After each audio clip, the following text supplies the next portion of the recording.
Welcome back. This is part two of the information that I'd like to share with you on the digital divide.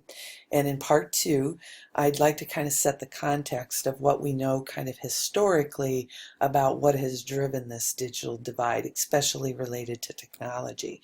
So we ended part one with your thoughts kind of on equality and equity and how it played out in a couple of scenarios with technology.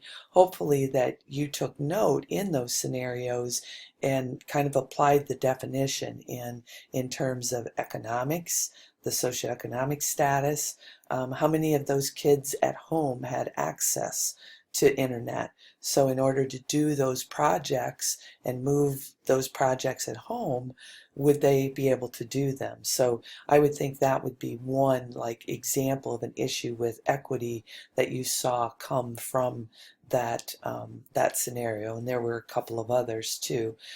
With equality, it's like we can give everybody the technology, but it's still it has to be treated differently probably for each child, and so we can't quit and just rest on our laurels that, oh well, we gave them the technology so everything's okay. Giving them technology actually continues to complicate the things a little bit, because and it rests on some of the things that we do, as will be discussed here. So what I'd like to do is I'd like you to kind of look at this challenge, understand it as a challenge, and kind of internalize it as you, for you as a future teacher, to think about it, how can I make this better in my classroom, in my school, and in my district?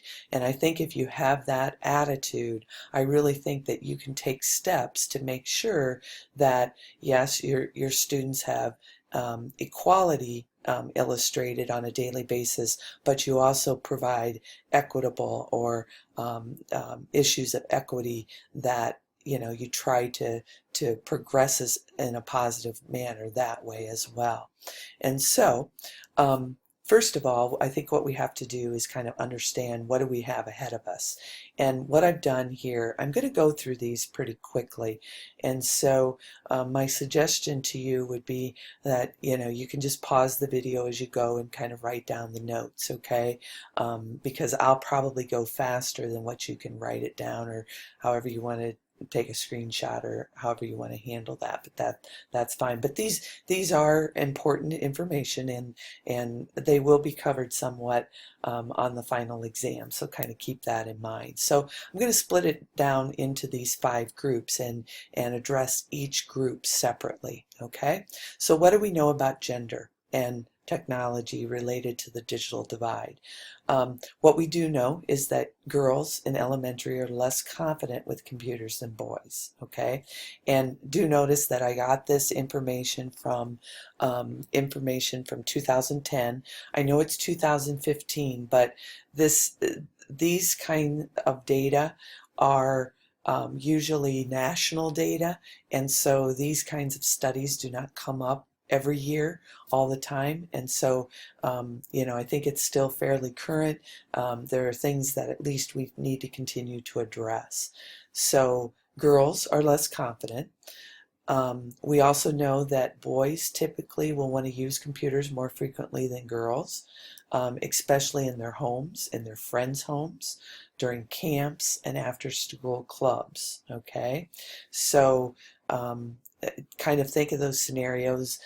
If you have brothers, if you have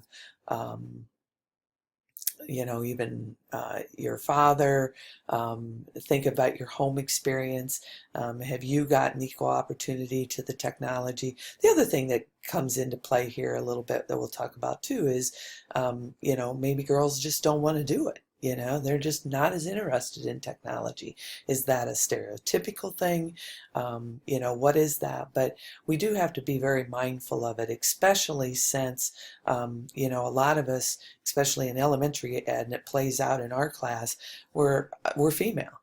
And so we have to think, okay, how am I providing this and these opportunities for both boys and girls in my classroom. Boys use computers to play games, use educational software, and access the internet. So and when you think about that, that's typically what's going on in the classroom. Play games, ed software, and internet. Whereas girls, what they would rather do with computers is email, instant message, and homework. Okay, so they use it as a tool, but those are very distinct differences there. And so, these data are really, interesting in that, okay, how do we pull boys maybe to social media? Maybe, I'm not saying that's the answer, but how do we pull girls then to some of the other things that we do with the technology as well? So you got a lot of things to think about as you deal with boys and girls in your classroom. This one is critical though. Little gender differences. So really, we see very little of this going on in our classrooms until fourth grade.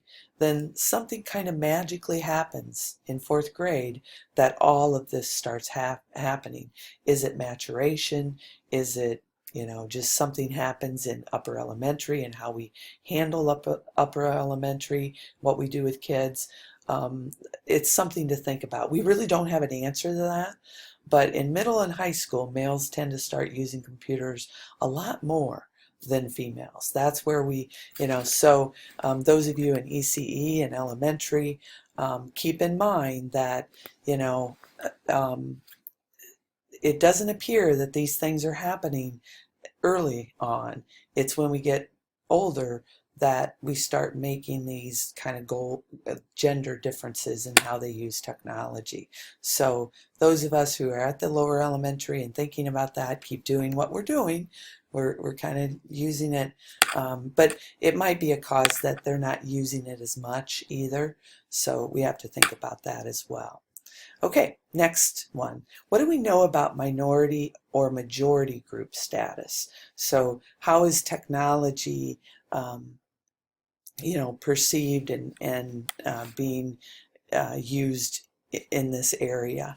So again, I'm going to just repeat one of the things that we know about. There is there is little difference across ethnic groups with regard to computer comfort levels. So, just like the girl-boy, we know that girls are a little less confident. Okay, but when we put that same thing across ethnic groups, there's no difference. Okay, if I'm working with a student who is African American, if I'm working with a student that's Hispanic, if I'm working with a student who is white, all of them seem to have kind of the same comfort level. It's not that they're all comfortable, they're with confidence, but it's about the same. But there are small but significant differences across ethnic groups, okay, with regard to the use of computer. So Asian American and Asian, American Indian and Caucasian, those three groups are actually reporting using computers slightly more than African Americans and Hispanics. Okay, so even though all of them are comfortable or have the same confidence, experience the same confidence level, they're still not using the computers maybe in equitable ways. Okay, so very, very important to think about. And so again, how will you deal with that in your own classroom? The next one, what do we know about location? And this goes into kind of that economic piece of the digital divide and equity definition. 97% of the teachers had one or more computers located in their classroom every day, and 54% could bring computers in the classroom. You guys, this is actually huge because this has changed dramatically over the years. The one or more computers, we have to be careful with that because it sounds good, but that one computer could be the teacher's computer, right? So if we say almost 100% have computers, we're probably true, but a lot of scenarios, that's just the teacher. But what's promising is 54, over half of our classrooms now appear to have access where they can bring technology into their classrooms. So again, you guys, that's why we model that in our own labs. We don't have labs anymore because in classrooms you're not going to take your students probably down to a lab as much. The computer is going to be in your classroom in some way. Teachers did report having the following technology available in their classroom: projectors, notice whiteboards, and digital cameras. Okay, so our access, our location, where we have access to technology has improved dramatically, I would say, in the last 5 years or so. And these are 2010 data. What do we know about socioeconomic status? Um, we do know that, think of the scenario that I gave, it wasn't even close to this, but schools that have 75% or more students eligible for free or reduced lunch have 3.2 student to computer ratio. So there again, what it kind of is showing is that even our lower economic status schools tend to have pretty good access to technology. It's just, are the teachers and others taking time to get that access to the students and then maybe to the right students? Okay? In low-income schools, 83% of the teachers report that their students use technology sometimes or often to learn or practice, now listen, basic skills. Okay? So a lot of what we've been doing this semester has probably pushed basic skills to another level. Okay? And so all we know is that they're using it sometimes and often, but it's primarily probably just to support basic skills. So that would dictate to me maybe like educational games, reinforcement, those kinds of things. What do we know about student ability? This is important, and this goes into that educational inequality that it talks about, or inequity in the equity definition. Higher ability students use computers more in school, more than lower ability students. Okay, so here we're kind of having an inequitable use of technology according to student ability. Very important. And even more important, and one that frustrates me kind of as a teacher, is lower ability students tend to use computers for more remedial learning. Now I get it that they need that, but just because they're getting that should not they should be able to use the other technology as well. Okay, so higher ability students just keep kind of pushing um, their uh, their academic abilities because they're using the computers for like problem solving and critical thinking. They're using Scratch. They're creating, edu creation videos. They're creating presentations for their classes. They're creating videos. That's a lot different than just over and over doing remedial games. So that schism between the student ability and how they're using technology, I think this is even one for me that's more, I think we really need to pay attention to that and how that affects us in the classroom. These last two slides, I'm going to really do these quickly, but so, what we know historically about these divisions kind of gender and student ability and minority, majority, and so forth, maybe what we need to do is kind of shift that conversation of the digital divide. And the shift may be that more and more students are using technology to be creators of technology. And so we are seeing some promise there, where more are creating blogs, more are creating websites, more are posting original work.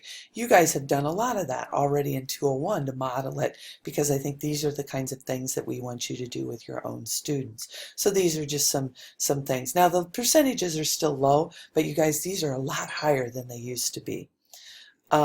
Urban youth, these are kind of the same thing, they're more likely than suburban youth, rural to be so we have to keep this in mind. Girls, again, this supports what we were seeing before. Girls are more likely to be dealing with that social media than boys. But in these data, what they did find was there was no significant difference by race or ethnicity. And so again, it kind of supports what I told you before, but there are differences.